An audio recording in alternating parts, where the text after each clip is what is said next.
Welcome to Midcentury Living, your weekly nostalgia podcast about the best of technology and culture from the mid-20th century.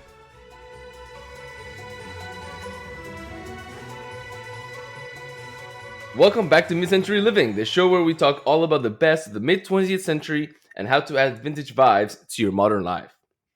We're your hosts, Gonzalo. And Jackie, thank you for joining us today. Today we're finally talking about Pyrex. But first, Gonzalo, how was your week? My week was good. We are recording, so yesterday was Friday, and yesterday was the episode release day, but it was also the 14th, which is Valentine's Day. And my school does a thing where they do singing telegrams or singing carols. I don't know what they call them. But Valentine's carols. I don't know.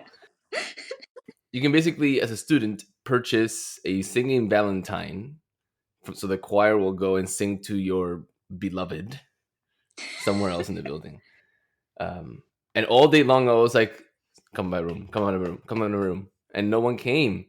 Next door, someone got sang to, though, because you could hear them. They had a guitar, they had drums in the classroom. And then I saw them walking down the hallway. But at first I was like, what's that racket? What is going on next door? I thought they were presenting a project next door that they could do anything. Like there wasn't like PowerPoint or anything. So I was like, oh, that's really cool. Someone made a song or something. And I made a comment to my classroom and they were like, no, that's the singing stuff. I'm like, okay. I can't think of anything less romantic than that, but that's gotta be really entertaining as a teacher in that situation. Oh, yeah. They sent this email to us. They're like, if you don't want someone to stop by your classroom, you got to tell them which periods you don't want them to stop. And I go, ignore, delete message. I want them to stop in my room. And I want them to embarrass my students because I think it's hilarious. It is hilarious. I'm glad that tradition's still alive. That is so funny. So, anyways, that was my week. How was your week? My week was great. I actually just got back from a whirlwind trip to Houston for 15 hours so that I could go meet my sister's new baby. Aww. So that was wonderful, but very short and sweet. So now I have two little nieces, and I need to make them matching outfits. I already made them one matching outfit, but it's really hard to sew for newborns because they just grow too quick. So I made her like a little elastic waist skirt that should last for a while. But it's super hard to sew for children. The good news is that the sewing for children is really fast because all of the seams are like 10 inches long tops. I was going to say, small outfits. Yeah. It's tinier, so it goes quick, which is nice. But I had like a really lovely visit.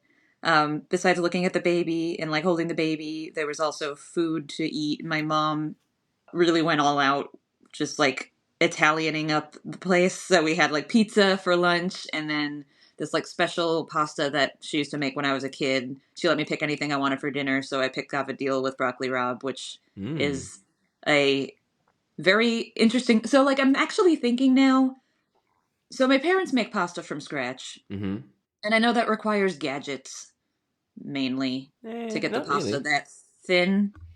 I know they make like an attachment for the KitchenAid that'll make the sheets for you. So I have a pasta maker, the one that's like you like bolt into your countertop and you crank it, and that's what I use when I make pasta from scratch. But my grandma used to make it from scratch all the time, and she would just use a rolling pin and a knife. That's what I was thinking. I was like, can you just be really thorough with a rolling pin? Yeah. I suppose I can do that while I'm deciding if I want to commit to the gadget. I need another kitchen gadget like I need a hole in the head. I actually came back from Houston with a new kitchen gadget, though. Every time I go visit, I come back with a new kitchen gadget or something. Now I have a hand mixer. Nice. Which I didn't have because I'm like, well, I have a stand mixer. You don't need both. But I actually used it this week already, making a dip for the Valentine's Day potluck at work. So that is a great, talking about working in the kitchen is a great transition into Pyrex. So just quick thanks to our source. So all of the information in this episode pretty much came from PyrexCollector.com, which is a great resource not only for Pyrex histories, but they also have whole sections devoted to different Pyrex patterns and the dates that those patterns came out and tips for Pyrex collecting and how to take care of your Pyrex. So definitely check it out. We'll put a link in the show notes. But it's time to get to the history. But as usual, this is another topic that starts way before the mid-century, so we're going to have Gonzalo get us started with the Pyrex origin story. Yes. So, being the resident history nerd, which I haven't donned that hat in a couple of episodes, I realize. So let's dust it off and get started. So, Pyrex starts earlier than our podcast, as Jackie said. It's actually the very early 20th century. So, the railroads were having problems with broken signal lantern globes. When hot, contact by rain or snow would cause them to crack. So Corning Glassworks was tasked with coming up with a solution to these. Just for everyone who's not a trained person, I don't know what the word is. Trained person. Those are those like metal like lantern, but they have like a circular front with like little ridges on it. That's what a lantern. Kind of like the ship ones, right? Like. Yeah, I'm sure they were like similar. An actual back in the early 1900s, was that someone actually standing there holding it so that, or are they talking about the ones on the like crossing signs? I believe they're the ones that the guy holds. Yeah, that's what I was thinking. Anyway, in 1908, Corning developed something called borosilicate non-expansion glass formula, which they called or dubbed Nonex. Now, this solved the railroad's glass problem, but it was not very profitable.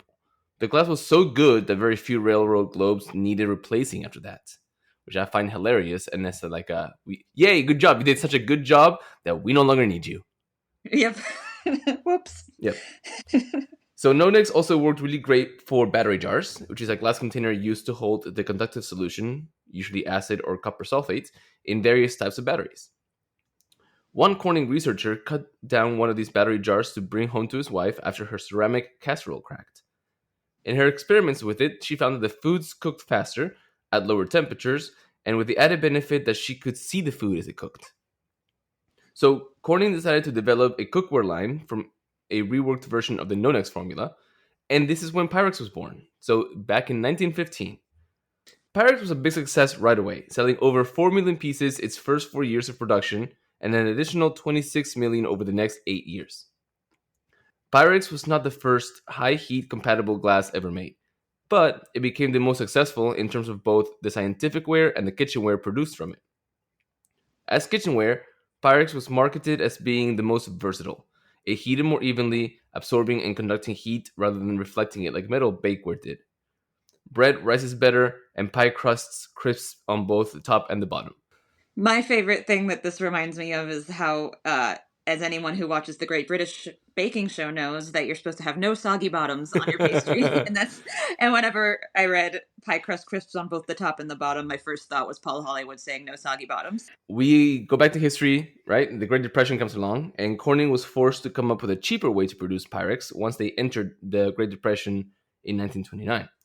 So at this point, all of the Pyrex pieces were still individually blown by hand. But in 1936, Corning ended up merging with a competitor, Macbeth Evans, a company that was trying to enter the borosilicate ovenware market. Now, this merger not only eliminated a competitor, but they were able to acquire the automated glass pressing technology patents held by Macbeth Evans. So, Corning survived the poor economy by switching its Pyrex manufacturing process to automated machine pressing. And since it was cheaper to produce, they were actually able to also lower the retail prices by 30 to 50%, which is a huge cut. And I'm also like really glad that they're like, oh, we are saving money. We should have the customers save money, which we all know would not happen in 2025. But I think this is when we get to World War II and post-war era. So Jackie, why don't you take over? Yes, so now that we're in the mid-century. So at the start of World War II, a request came in for a more durable messware for the military. Corning took this opportunity to focus on the opalware produced by its Macbeth Evans division. This dinnerware would eventually become the basis for the opal glass oven and kitchenware popular over the next half-century. So during and after World War II, Pyrex's opalware was marketed to the hotel and restaurant industry. Ad stressed that Pyrex ware saved valuable food by allowing cooking, serving, refrigerator storage, reheating, and storing leftovers all from the same dish without waste. Post-war, Pyrex started running advertisements in national magazines mainly marketed towards new brides. The 1940s saw two major developments in the history of Pyrex ovenware. The first was the switch from the original borosilicate glass formulation to tempered soda lime glass.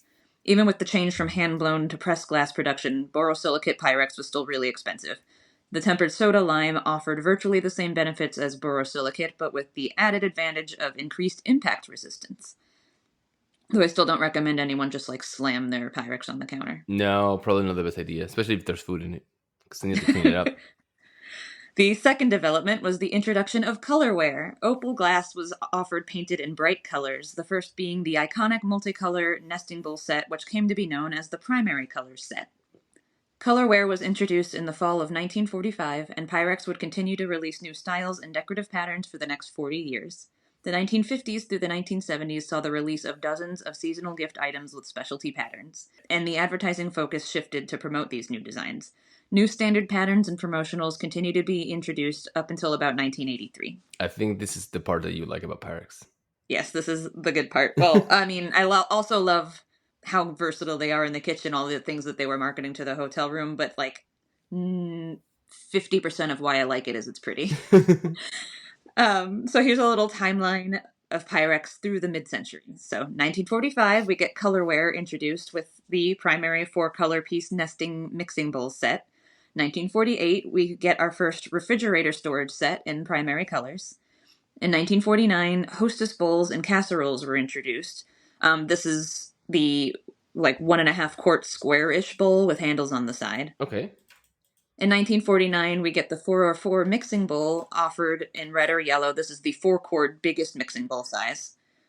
In 1956, we get snowflake and pink daisy patterns on new oval casseroles. In 1957, we get Cinderella bowls, which are probably my favorite Pyrex design, and they were introduced with the butterprint and gooseberry patterns. This is the bowl with a pour spout on one side and a handle on the other. They're not both handles? No. What? One of them's narrower than the other one, so you're supposed to hold the wide one and pour out of the narrow one. I never But noticed. I never really pour out of it, honestly. I've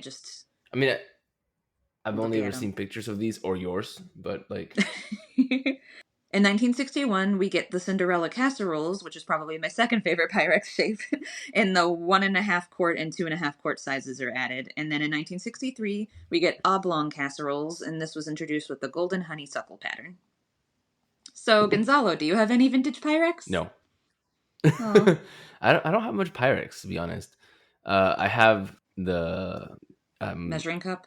Thank you. How did you know You're that welcome. from my hand sign? I'm just really good at charades.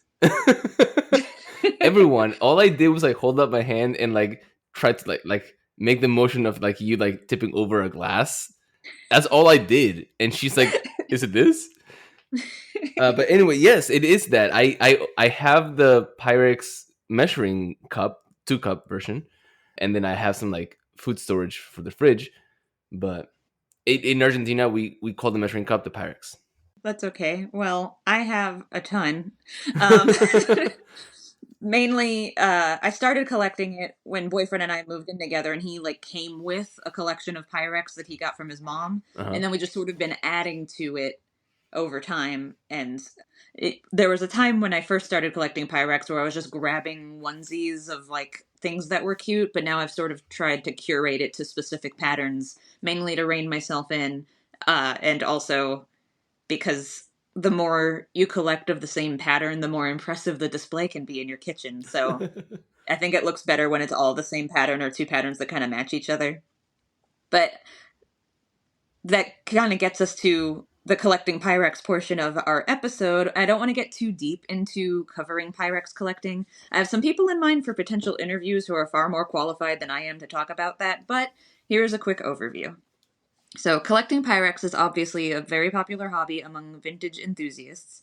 The early clear Pyrex does qualify as collectible, but it's really the opal glass colorware and the pattern pieces from the mid-century that most Pyrex collectors are really passionate about. Pyrex made so many colors, shapes, and patterns during the mid-century that there's really something for everybody. But since they made so many patterns, getting into Pyrex collecting definitely seems daunting. And it's definitely not a hobby for a completist because you'd really need a whole warehouse if you tried to collect them all. When found in very good condition, Pyrex can be pretty expensive. The original primary color 4-bowl mixing sets are usually priced at around $150 on eBay. But like with anything, if you keep a lookout, you can find individual pieces for cheap at garage sales and thrift stores. The real trick is finding vintage Pyrex both at a good price and in good condition. The thing is that Pyrex were really utility pieces in mid-century kitchens, so it makes sense that most of them would show signs of wear, like nicks and scratches. But the real mortal enemy of Pyrex is the automatic dishwasher and the phosphate-laden detergent. Uh-oh. I totally use my dishwasher for the Pyrex that I have, and I get that my Pyrex isn't collectible, Yeah. but Well, I I mean, the chunk clear it in there. Pyrex you can throw in there, that's fine. It's putting the colorware in the dishwasher that's the problem. Oh. So you can hand wash it, and if you hand washed any Pyrex that was hand washed back in the 50s, should still have its color and luster for decades to come. But if they were regularly run through the dishwasher, the color becomes faded, hazy, and rough. And collectors refer to this as DWD, which is shorthand for dishwasher damaged. And then you can't bring it back either. Like, if you were using it for display purposes only, you can kind of massage it with coconut oil and, like, it'll look a little shinier. But if you put coconut oil on the outside, you can't cook with it anymore because if you rub coconut oil on it and then bake with it, all you're going to get is, like, gunky Pyrex on the outside. That'll be even harder to clean off. So basically, I don't know, in my opinion, once it's dishwasher damaged, it's dead. It'll still work for baking. Like, you can still bake with it. It's just not pretty anymore. And again, half of why I like Pyrex is that it's pretty. Meanwhile, I don't like stuff out, so like if I had collectible Pyrex, it would be in a cupboard. Right. Yeah, I have it all exposed. I have a couple workhorse pieces. They're not dishwasher damaged. They're just the pieces I collected that don't match the rest of the stuff. I use those just as my, like, bake with them all the time casseroles because they're not really display pieces because they don't go with anything else. But I know some people will, like, adopt dishwasher damaged pieces from the thrift store for $1 or whatever just to, like, use for your everyday. Yeah. If you are into Pyrex collecting or you're getting into Pyrex collecting, first it'll help to date your Pyrex and figure out what the name of your patterns are, so we'll link a great Pyrex pattern library resource in the show notes. And it'll also help you to be knowledgeable about model numbers, basically so you, like, if you need a lid to complete a set, for example, the model number on a found piece instantly confirms if it's the correct one or not. Model numbers are also useful in that they provide collectors with a common language, a frame of reference, and even shorthand when speaking about Pyrex ware. Each shape and size of Pyrex ware was assigned a model number, which is typically embossed somewhere on the piece. Look for it above the trademark on bowls and dishes and on the handles or rims of lids. I'll put a link directly to a model number list in the show notes, but here are some highlights for those looking to complete their Pyrex stacks. So these numbers go from, like, smallest quarts to biggest quarts. So 022 to 025 are the original round casseroles with the wide handles. 401 through 404 are mixing bowls. 441 through 444 are the Cinderella bowls. And 471 to 475 are the Cinderella casseroles. Okay. So if you have, like, the smallest 3 Cinderella bowls in a print and you want the last one, you're going to be looking for the 444. Okay. And that's how you'll search for it on eBay. Interesting. And that's another thing, is if you're out shopping for Pyrex, you can usually kind of, like, bargain with somebody if you find a casserole in the wild that didn't come with its lid. Be like, well, it doesn't have a lid. How about $12, you know? Oh, good to So know. that's useful. Also, boyfriend and I tend to just, like, snap up Pyrex lids at thrift stores when we find them. Sometimes you just see a, like, random lid on its own for $1, and we just always get them because you can always use them. What if you don't have the bowls for them? Oh, we have the bowls for them. But that's a little intro to Pyrex collecting. I wonder if people have just lids or have the things without lids because the lids are glass and they break easier. I don't know. But that's a great transition into this next segment. It's almost like I planned it. So you may have heard some controversy about newer Pyrex shattering. There is much discussion and debate online about the superiority of old versus new Pyrex. And by old, people mean the borosilicate glass formulation from Corning Glass Works that they first used for Pyrex kitchenware, or glassware, beginning in 1915. And by new, people mean the soda lime glass formulation that Corning switched to.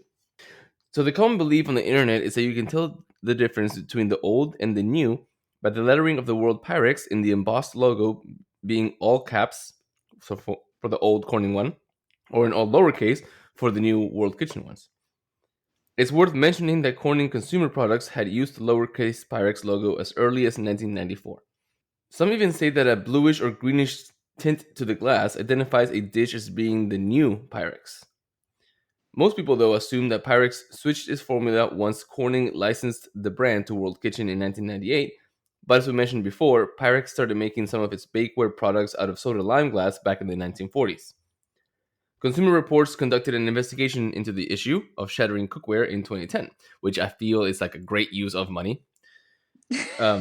Anyway, a Corning spokesperson confirmed that several of its factories were producing Pyrex out of both borosilicate and soda lime glass well before Corning licensed the brand to World Kitchen.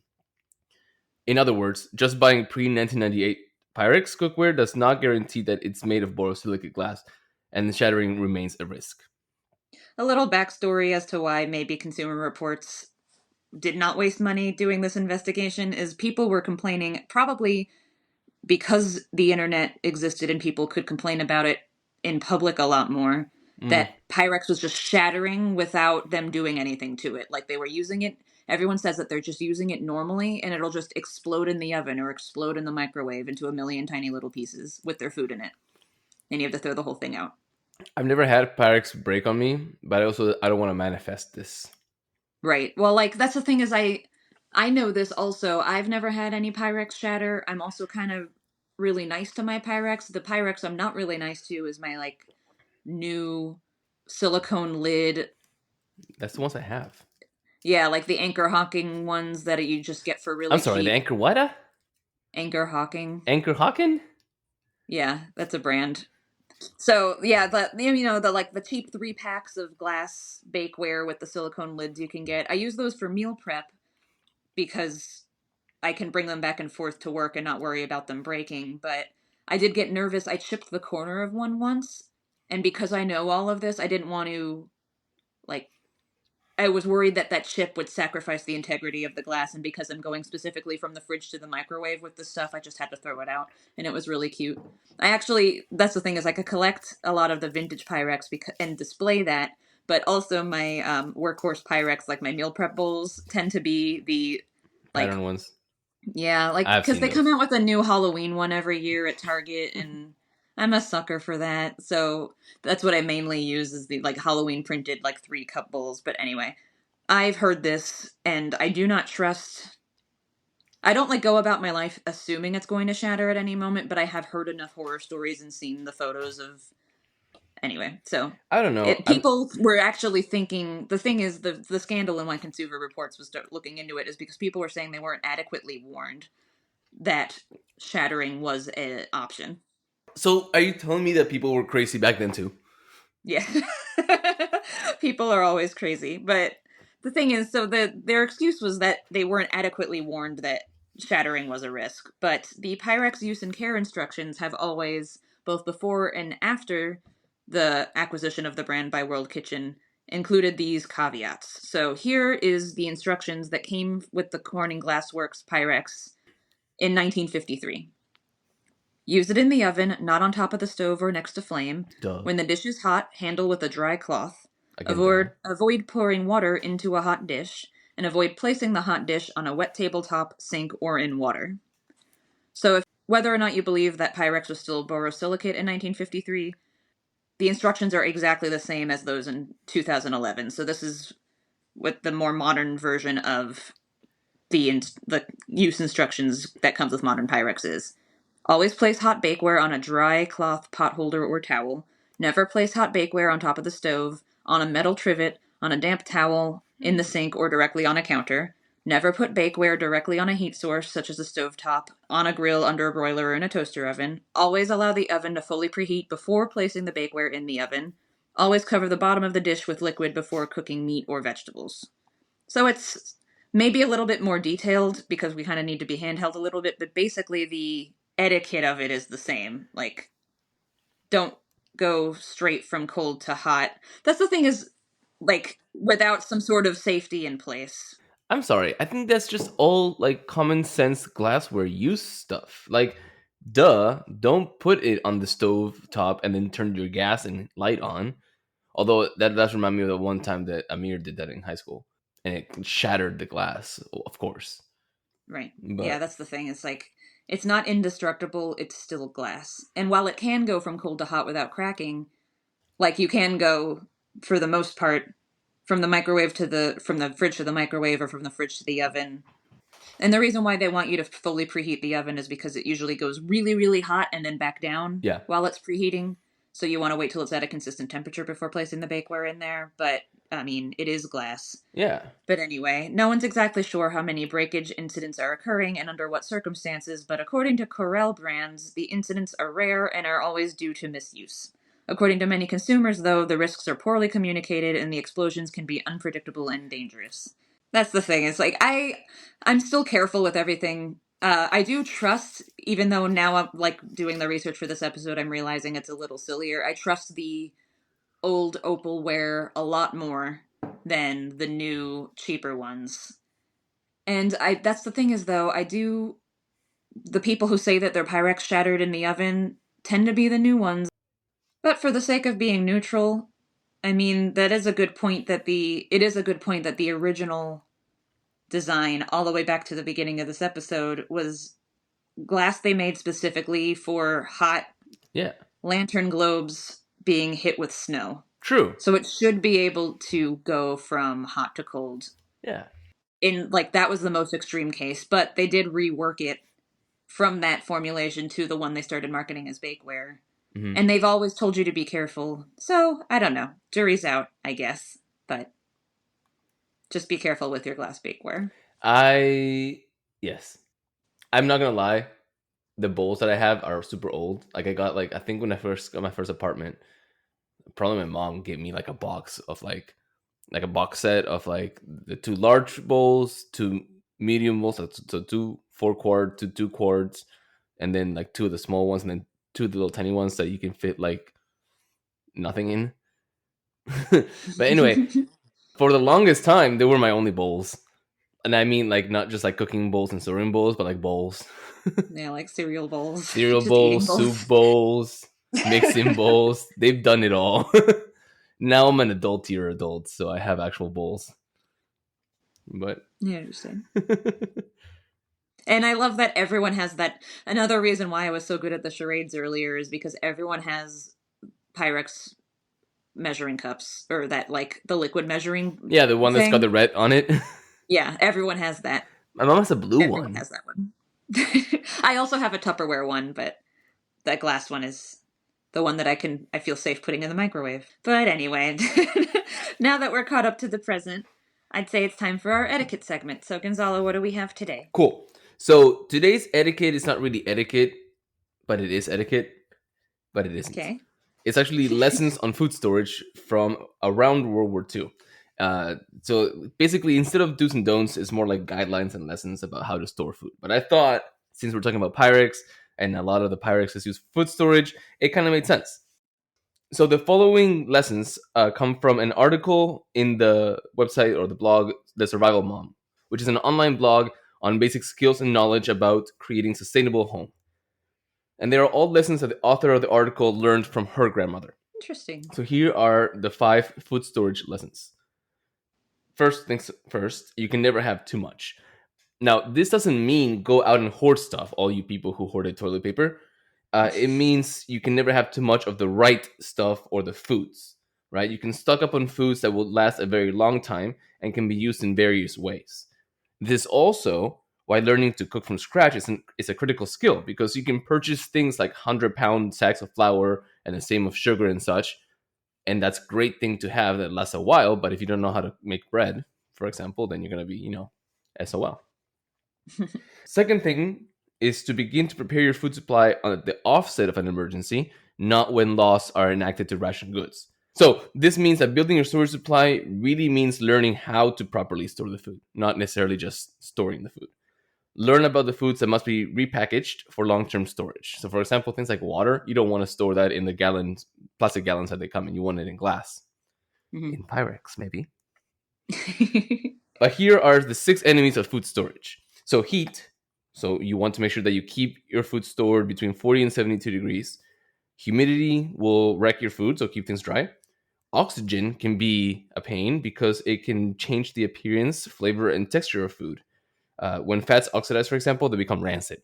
So oxygen, good for breathing, bad for food. Pests, you need to make sure that you can prevent against pest infestations and rodents and such like that. Light might diminish the flavor and appearance of food. And lastly, the last enemy of food storage is kids. Because you have to consider how hungry people tend to be and how hungry people tend to snack. And you should need to have conversations with your family about what can be eaten and what can't be eaten. Lesson number 3 is that sometimes it's better to not advertise exactly how much food you have in your house. So you may be able to use your store food to help others, and you should, but don't be saying, I've got all this food here, because then you become a target. Mm-hmm. Lesson 4 is that money you don't have to spend on food can then go towards other necessities. So in an emergency, if you have stored food and you've done it correctly, you may be able to use your limited resources or financial resources on getting other things you need. And the last lesson about food storage is that the only way to learn about food and food storage is to store the food and then use the food. So don't just hoard the goods. You can use what you store and then replenish as needed. And those are the 5 lessons from World War II food storaging. What do you think? I think these are excellent tips. I think it's super important, especially like in the winter where if there's another random ice apocalypse and you can't get to a store, it's useful to know that I've always got like beans and rice handy, stuff that stores really well for any situation. I love all of these. I also think it's hysterical that that kids are an enemy of food storage. I know. I thought it was pretty funny when I was researching. Yeah, like that. Like if you're so careful with everything and then you just forget to tell the kids not to eat the peaches or whatever. That's such a funny tip. But no, I love all of these. What do you think? I like them. I also liked, or I guess I should say, I especially like that it's not about hoarding food. The last lesson: store your food, learn how to store your food, but then use your food. I think is important.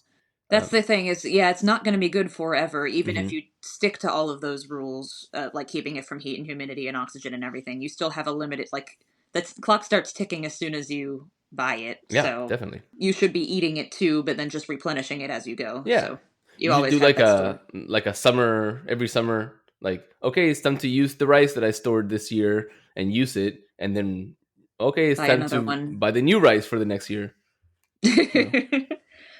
But yeah, no, I think we should give him a stamp. Yes, totally approve.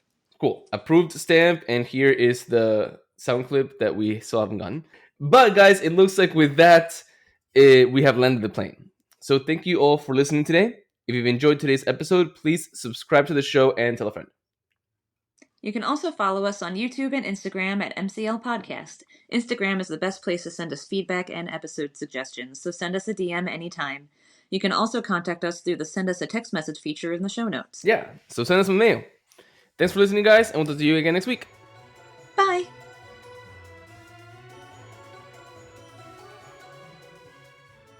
Thank you for listening to Mid-Century Living.